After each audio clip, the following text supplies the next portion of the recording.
Nothing But the Truth. Hello, I'm Raj Chengappa of India Today and your host for Nothing But the Truth. This is my weekly x-ray of key issues that matter to you without holding back on the truth. For the past 23 years, every 6 months, India Today magazine does a Mood of the Nation poll that goes into all the key issues that confront the nation. It includes judging the performance of the central government, how economic concerns are being handled, perceptions of topical and vital social and economic issues, and the state of India's democracy. The results of the latest Mood of the Nation poll has just been published in India Today magazine. The poll comes at a crucial time when Prime Minister Narendra Modi is now in the second year of his third term and faces his toughest challenge ever. In fact, there is a trilemma of challenges. There is US President Donald Trump, who in the first 6 months of his second term has become the wrecker-in-chief of the world order as we knew it. India, surprisingly, is at the receiving end as Trump has imposed a debilitating 50% tariff on India's exports, and it is a move that is likely to hurt our economic growth. Earlier this May, if you recall, India went to war with Pakistan over the terror attack in Pahalgam, in which 26 civilians were brutally killed. Operation Sindoor, as the Indian strike was called, drew thick red lines to deter Pakistan from fostering terror in future. But Trump played spoilsport again with his expansive claims of winning the peace and thereby diluting India's victory narrative. And in the meanwhile, the opposition has gone on the rampage over the revision of electoral rolls in Bihar. So we have a whole set of issues, and in this episode of Nothing But the Truth, we will analyze the key findings of the Mood of the Nation poll that goes into all that I discussed and more, and especially how Prime Minister Modi is faring under this crisis, the NDA government's performance so far in the past 6 months, the opposition's counter, and what voters think about the state of the economy.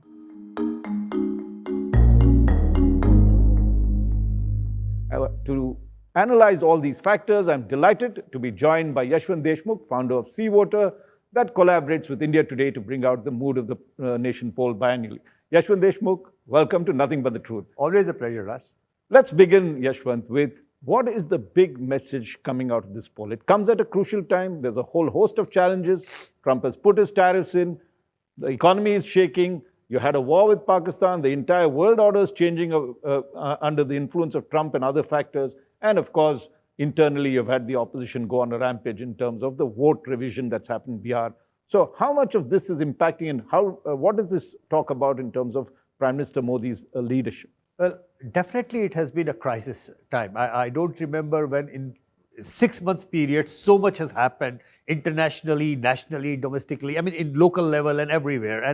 And it has played on its own on many of the things. So all in all, Raj, in this particular one, and by the way, as you mentioned, it has been 23 years we have been doing this exercise, so 46th edition of Mood of the Nation poll, and nothing has been done like of this scale ever. And what makes me, while doing all this tracking of public opinion, makes me realize is that the prudence of the Indian voter, that surprises me every time and humbles me every time with the set of questions that you design. And I go up with the kind of thing, okay, let me see, will it come in this way or that way?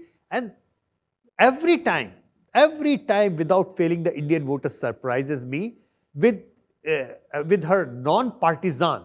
With her or his? His or her non-partisan. But let's get to this current poll. What does it say of Prime Minister Modi and his performance? Well, Prime Minister Modi's numbers are pretty much there. He remains popular, and 11 years in a row. Of course, there is going to be a decline. Of course, there is going to be some kind of fatigue, some kind of anti-incumbency set in. Right. But for any leader to maintain a 50% plus approval rating in 12th year of being in power, it's incredible. It's definitely incredible. In fact, incredible. it's 58% this time, right? Exactly. That people have rated his performance as good to outstanding. Exactly.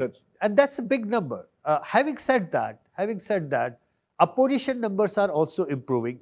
big time. Rahul Gandhi's personal ratings have gone up. Congress is seen as now the central party to the opposition unity. The numbers say that more than 2/3 of Indians actually want India alliance to continue. That shows the maturity of the voters that they need a strong government and even stronger opposition. Because when you talk about more than 2/3 of Indians saying that we need India alliance, we need stronger Congress, that includes the BJP voters as well, obviously. So that way, I always feel like that democracy in India is in safe place because people are alarmed that democracy is in danger. Right. When people are saying that democracy is in danger, that means democracy is safe. Because democracy is always in danger when people are lethargic about it. Correct. Yes. India is everything but lethargic at this point of time. Now, interestingly, Prime Minister Modi's, as you said, his performance is rated still very highly. A dip from the February poll, 4% dip.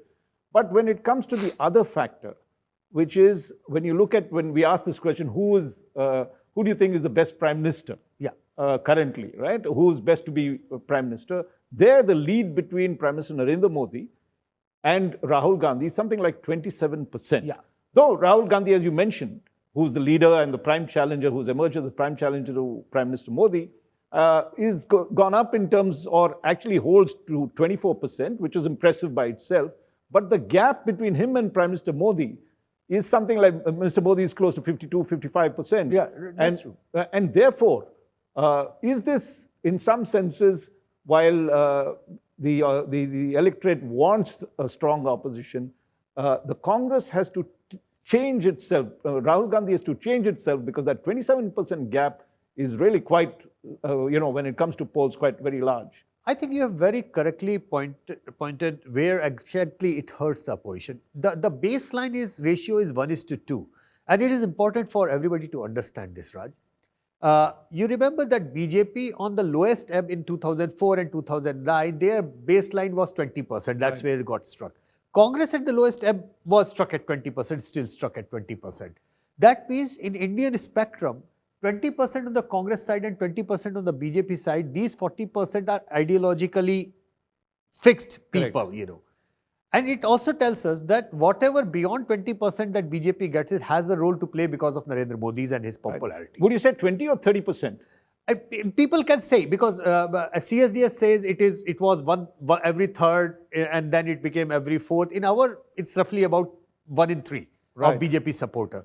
So they start with about 25 to 30% Exactly, already. exactly. And you're saying that the 10-15% comes from Prime Minister Modi. Prime Minister Modi's personal appeal and and that popularity. need not necessarily be the traditional BJP voter. Exactly. Right. That need not be the ideologically right-wing supporter, as we may call it.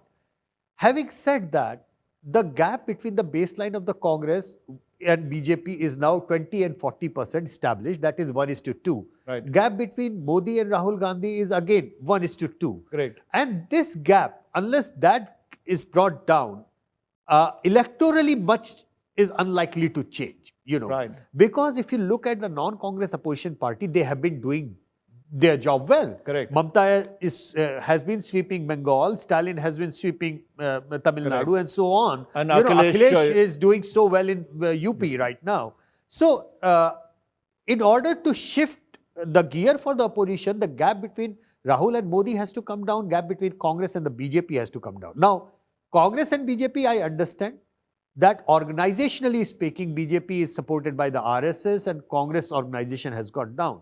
But as far as Rahul Gandhi and Narendra Modi is concerned, I have come to a conclusion that every time I look at this Modi vote or Modi dividend for the BJP, I realize it is middle of the line, non-ideological vote probably, which opposition can take in and other opposition parties do take in. Right. Rahul Gandhi's problem with this entire thing is that probably he and his associates go after a personal strike, personal campaign against Prime Minister, which doesn't allow him to take this pro-Modi voter on his side. Right. You see, Chaukidar Chor hai, that failed. Right. And then Narendra surrender did not go well with the line. Now, the current campaign on the vote chori, it was going well. actually so far, as long as he was campaigning against the EC, campaigning against the BJP, campaigning on the thing that something is wrong with the voter list. But today, as we were discussing the polls, the Congress came out a campaign against again the Prime Minister Modi, putting up a mugshot, saying he is the chore, he is the thief. Now, that thing somewhere, I think in the campaign designing or in that way, somebody in his team needs to understand what other opposition leaders have already understood. You see, all other opposition leaders in their respective state elections, they go after the BJP, they go after the local BJP leadership, but they never go after individually and personally against Narendra Modi. Right. And that thing, something which I don't know why still is lacking. Right. That's a very interesting point you make, Yashwant, because Rahul Gandhi has matured. You can see that in the polls post Bharat Jodo Yatra. He has now emerged as, when we asked in our opinion poll, who is best suited to lead the opposition, he's now head and shoulders above that. He's close to 30 to 40, in between 34% or so. And the rest, at one time, who were ahead of him, whether Mamata Banerjee, Kejriwal all below 10. Exactly. So he's clearly the opposition leader. And as you pointed out, your advice is that he should avoid targeting Modi because the comparison then hurts him rather than helps the opposition. That's one point. Second, I think one of the issues that have come up is the cohesion of the India alliance. You said that the voters said this time that they should be an alliance, that they want a strong opposition. So it's very important that they maintain that cohesion, which has been fractured. I think the other factor that comes in, which kicks in, is in terms of the way the opposition goes about its business of trying to cash in on anti-incumbency. Absolutely. Now, if you look at the polls that we have here, there are issues and caveats that while they endorse Prime Minister Modi wholeheartedly, in terms of the economy, they don't necessarily feel quite happy with what's happening. So there is a problem with the opposition of converting anti-incumbency into electoral benefit or votes. How does what is your findings in terms of the opinion polls as to why this is not happening? Why isn't the conversion happening? Well, I'm sure if the viewers of the program, when they will pick up the India Today, and I will actually invite them to go through all the questions of the poll, and they will realize that almost 2/3 of the questions that we have fielded, when you look at it standalone, you will feel like, this is so damn going against the BJP. Almost 2/3 to 3/4 respondents saying that they are finding it difficult to manage their kitchens. Right. Inflation is up. Unemployment as a serious issue, 70% people saying that it is very serious issue. Right. When you look at all those numbers, you are feeling like, how come this is not adding up as an anti-incumbent wave? Right. And then you realize the only thing between this set of data and that kind of electoral outcome is something called personal credibility of brand Narendra Modi. That's the only reason that one can explain it. There is no other reason as such. And the thing is, if you are understanding that part, emotional part or emotional connect of Modi, then you may campaign on hard parts, but still not electorally get successful because of going against that soft part. Correct. I will give you a very, very classical example. You remember 5 years back when we were doing the trackers for the Bihar elections, yes. We were constantly saying in the tracker, the biggest issue is unemployment. And Tejasvi Yadav in the last 4 or 5 weeks actually picked up from our tracker and started saying, "Hum naukri denge, hum jobs denge, we will give job." And that is where he just took off. It was bad luck, sheer bad luck that he just fell short because he gave too many seats away to Congress. Yes. That's another thing. But the fact that a rustic state and a rustic leader like Tejasvi Yadav, who knows the grassroots politics, could pick up the pointers from our tracker and hit it hard where it hurts to the BJP and JDU. The thing is, economic stress is a real thing. And this we have been seeing for years. Correct. Poll after poll in our MOT, and we have seen that. Unemployment, price rise, lack of economic growth and opportunities. And most importantly, the very simple question, is it difficult to run the kitchen? And when I look at those numbers, I feel like this number, despite running the world's largest free food program. Correct. Yes, For 800 million people. people, and you are still getting this number. That means something is fundamentally wrong at the bottom of the pyramid as far as job creation is concerned. So it's a jobless growth. Arguably, it's a jobless growth. And even then, if the opposition is unable to capitalize on that, that means somewhere there is a disconnect. I think that disconnect has to be highlighted, and that disconnect happens to be the I should say most strongest point of Narendra Modi to hype on, because he has for 11 years even taken credit for things which have not worked for him. You know, demonetization, best example. Yes. And yet it was a disaster. Yeah, and in our tracker, his popularity soars because he convinced the Aam Aadmi that he's hitting at the rich. But I want to come to this point, which is very interesting, which is the fact that when you talk to while there is so much of, say, unhappiness on the economic front, the numbers that we saw in the current Mood of the Nation poll, the NDA gets 324. The BJP on its own gets 260. Now, in February, the BJP had moved to 281, which meant it had got a simple majority. Yeah. And if you recall, in the Lok Sabha, the BJP was down to 240. Right. And they had to get coalition partners to make up the numbers of 272, which is simple majority. Right. Now, the BJP is again fallen, if an election was held today, will not get a full majority of 260. Right. So on one side, while there is an endorsement of the NDA, clearly there is a warning sign for the BJP that despite the fact that you had a Sindoor, Operation Sindoor, which could have boosted and spiked the numbers that we saw in Balokot, Prime Minister Modi and the BJP do not get the majority in this particular poll. And why is that so when you had such big events that could have worked in his Modi's favor and the BJP? Absolutely. And actually, I did dig out the numbers during the Balakot strike and our MOTN and the tracker numbers at that point of time. I wanted to see the time frame. First of all, I wanted to check what was the spike, how big was the spike compared with the Operation Sindoor, and how long it sustained. Right. So at that point of time, in 2019 particularly, the spike was almost in the ratings 15%. Right. Okay. I remember it was 50% just before the election. Exactly. And soared to, in August of 2019, soared to 67%. Exactly. Yeah. Right. So almost 15% spike, and that sustained for 4.5 months. Right. While this time, the spike came only about 5%. It was not even sustainable 4.5 weeks, forget about months. So something was off, because when we were running the trackers during the Sindoor for the political stock exchange program, we also realized that people were disappointed with the ceasefire.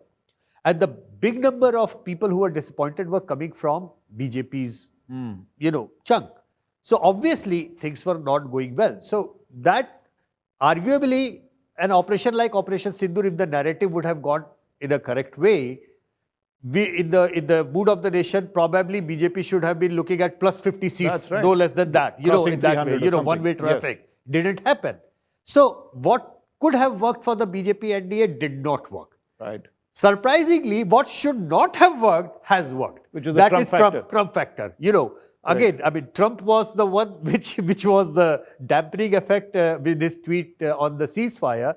But fortunately for the BJP and the NDA, Trump also came as the antidote to that, because his bullying on the tariff front and India not going under that bullying has kind of again created a very positive narrative for Narendra Modi and the BJP government at large. In fact, Trump gets blamed for not proceeding with the deal, and therefore the anger and angst is against Trump and not necessarily Prime Minister Modi or his negotiators. And to an extent that I am also, my researchers are telling me that a lot many respondents are in fact now even blaming Trump for the ceasefire.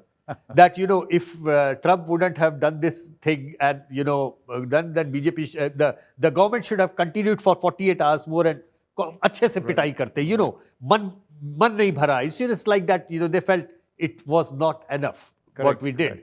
So I think two things happened. One thing which everybody expected to help BJP, Operation Sindoor, it did not happen. Correct. And one thing which everybody expected, it will hit the BJP, it did not happen. So let's be clear, Yashwant, only now the Trump high tariffs of 50% will become operative. Already we are seeing in the daily papers and television the kind of damage that could happen to a lot of industry. And therefore, I think we'll have to wait for the next 6 months to really see the true impact of Trump. Right now, he's got the wind in the sense that people blame Trump. But we don't know, as jobs begin to get lost, industry goes into trouble. But of course, it gives him a great opportunity to fight back. And that's what I think Prime Minister Modi, you described his qualities.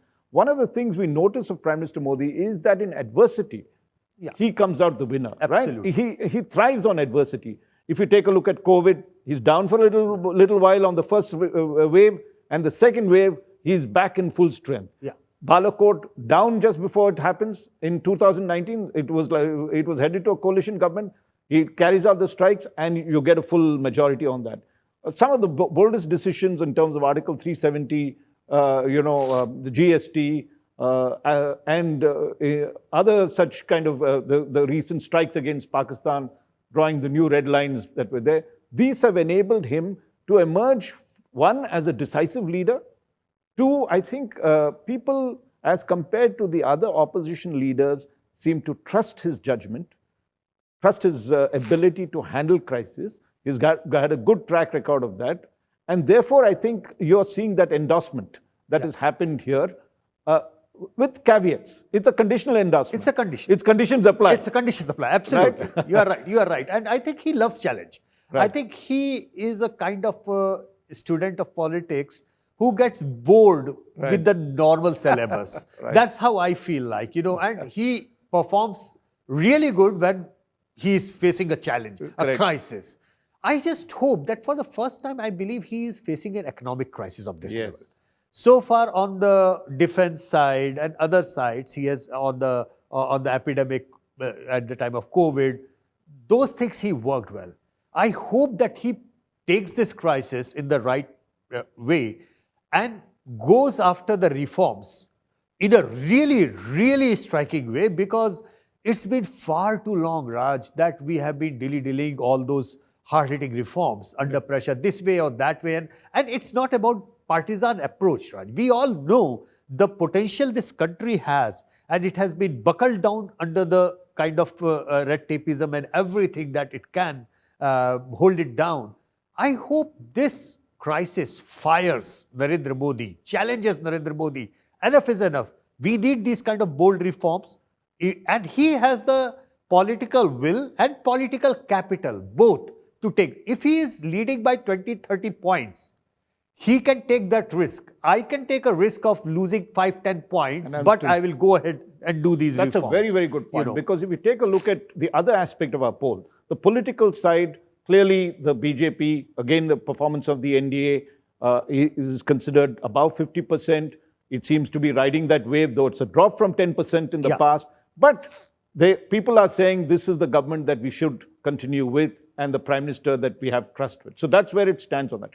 When it comes to the economic front, and this is where your most important point comes. You said earlier, people are feeling the pinch at the household level. They say the expenses are gone up and they can't manage. Inflation is down, and yet they are saying this. I mean, compared to the previous thing, price rise is not such a big issue. They're saying that employment stays as the number one issue. A lot of people feel that things have not improved, or have in fact worsened, and the outlook is pessimistic. They think the next 6 months will not bring much hope. And this is where you're right about the crisis that is going to happen. If the Trump tariff impact begins to cause a deceleration of India's economic growth, you will have jobless problems that are there that you will not be able to solve. Inflation will start going up again. And here again, this is a very, let's say, a critical crossroad. You're right to say that he must take up next generation reforms, which he mentioned in his Independence Day speech. There is also a term that one has to be careful about. The term Swadeshi has been used very often over here. And here again, a lot of people are saying, is it back to the 70s where self-reliance and therefore protectionism came in, and that did not necessarily bring us the best of products and didn't make our industry competitive, which meant the end of the license Raj? Or is he looking at expanding and saying, okay, make in India, but make for the world? I think this is one of the big decisions that he will have to come out with. He will have to. And one thing about Swadeshi, which a statement day before, just 2 days back, I think, at the Suzuki plant that he was speaking, or if it was one of the rallies in Ahmedabad, probably, I think his pitch of Swadeshi probably is coming with a twist, is not really the RSS Swadeshi pitch. Because correct me if I'm wrong, the statement was that I don't care whether it is pound or it's dollar, it's black or it's white. Correct. What kind of investment is coming in, as long as the sweat of the countrymen is there. So I think he is taking the Swadeshi pitch in a twist. Right. That he is looking for FDI. He is looking for the manufacturing opportunities to go up, no matter, regardless of the ownership of the company remains Indian or foreign.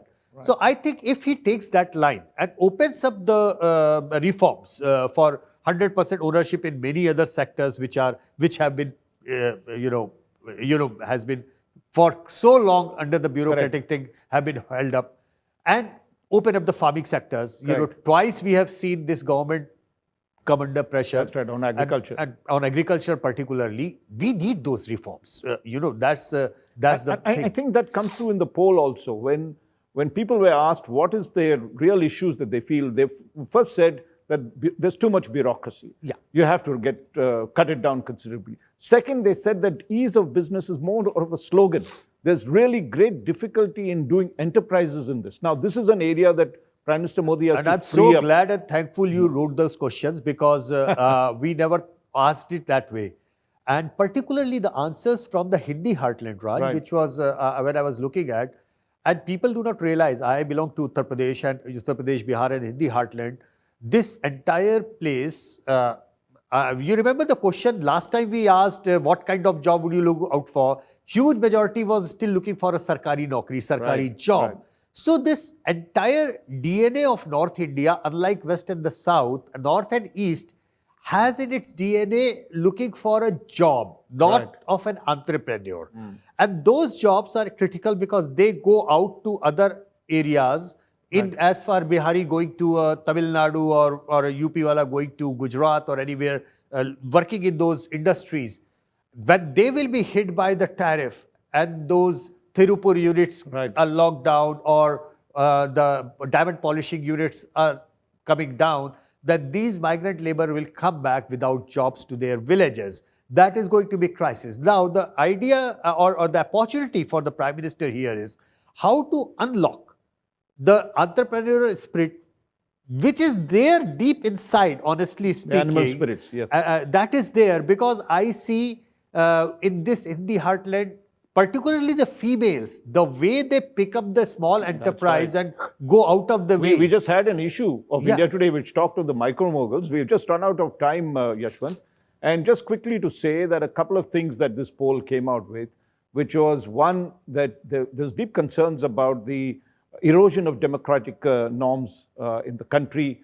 The poll clearly shows that, whether it is the politicization of the governors, whether it is the misuse of ED, the investigating agencies, the ICE agencies as they're called, whether in terms of electoral rolls also there has been some, while many People want endorsed it. transparency. Yeah, People want many endorsed it. Yeah. And the other message that is coming from it is that the opposition, just like you've talked of Prime Minister Modi and the urgent need for reforms, the opposition needs to come with an alternative narrative. Exactly. To what the BJP is doing. Come up with a convincing, cohesive narrative to challenge it so that the anti-incumbency can become their electoral vote. That's the other big message coming out from the opposition. Absolutely. They need to come up with concrete plan of action, and they need to come up with an alternative in terms of policy and everything. Just saying that this is wrong is not going to help, because people are going to ask you, okay, this is wrong, then what is right? Correct. You need to come up, and then you need to show them in the states you are governing as well.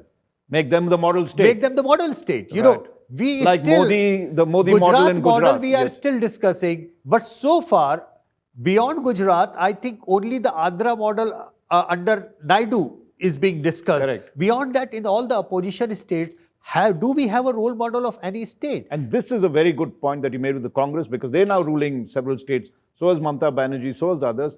But Yashwant, we don't want to give the entire Mood of the Nation poll away to. They need to buy the India Today magazine, which is what I'd advise you all to do. It's got all the questions and answers that you would want to know about as to what has happened in these 6 months, where is the government headed to, what is the opposition's advantages and disadvantages, the economic situation across the country. Yashwant Deshmukh, thank you very much for collaborating with India Today, with your polls and for your insights. Thank you so much. Thank you very much for being with me in this episode of Nothing But the Truth. I look forward to having you with me next week. Nothing But the Truth.